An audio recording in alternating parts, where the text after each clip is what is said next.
Il procuratore della direzione distrettuale antimafia ha detto delle cose molto importanti della presenza della criminalità organizzata in tutti gli ambiti, in tutti i settori, una presenza forte in questa regione, nel distretto di cui lui si occupa.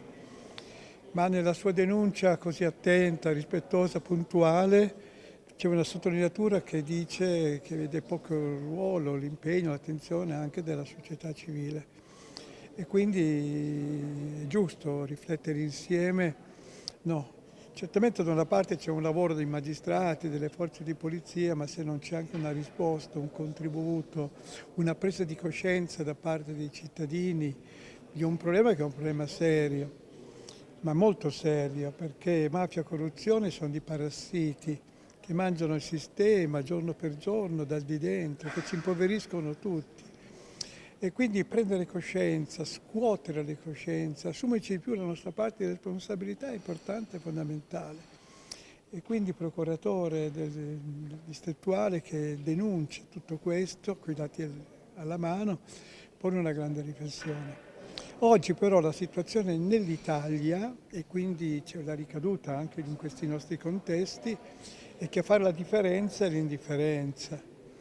Nella stragrande maggioranza delle persone si passa dal crimine organizzato mafioso, no?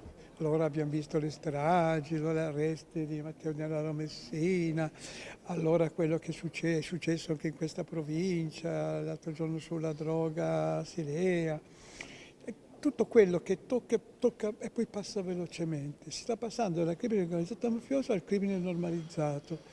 È diventata una delle tante cose. Così la droga ce n'è più di prima. Acquista nuovi volti, nuove persone, nuove sostanze. La strategia delle organizzazioni criminali è stata quella di abbassare i prezzi, quindi così li hanno intercettati quando dicono così conquistiamo più persone, quindi vendiamo di più in sostanza. No, invece noi siamo qui per dire che dobbiamo fare uno scatto da parte di tutti, di più, di più, di più. Quello è il gioco d'azzardo, così l'usura, no? Così le ecomafie, così i traffici dei rifiuti. Si parla di un livello di penetrazione nelle imprese, in questo mondo più alto.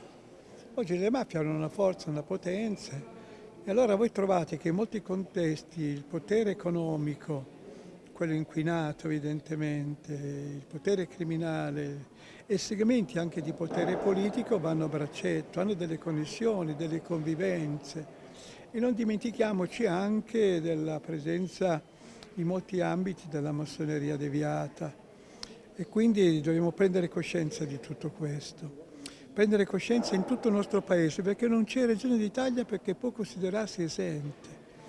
E che lo dica il procuratore distrettuale qui in questo territorio che mi è molto caro. Io sono un veneto, sono legato a questa terra e quindi lo dico con affetto, con stima, con riconoscenza rispetto alle cose belle, positive che ci sono, ma prendiamo conoscenza, ecco. E soprattutto una cosa diventa importante, che non basta tagliare l'erba in superficie, la mala erba, non basta occuparci dei sintomi, dobbiamo andare a estirpare il male alla radice. E per estirpare il male alla radice è necessario nel nostro paese di un grande investimento culturale, educativo e sociale. Lotta alla mafia, da una parte c'è il lavoro di magistrati, forze di polizia, la responsabilità delle istituzioni, dall'altra parte c'è il ruolo anche delle associazioni, dei movimenti, dei cittadini. Tutti siamo veramente chiamati a fare di più la nostra parte.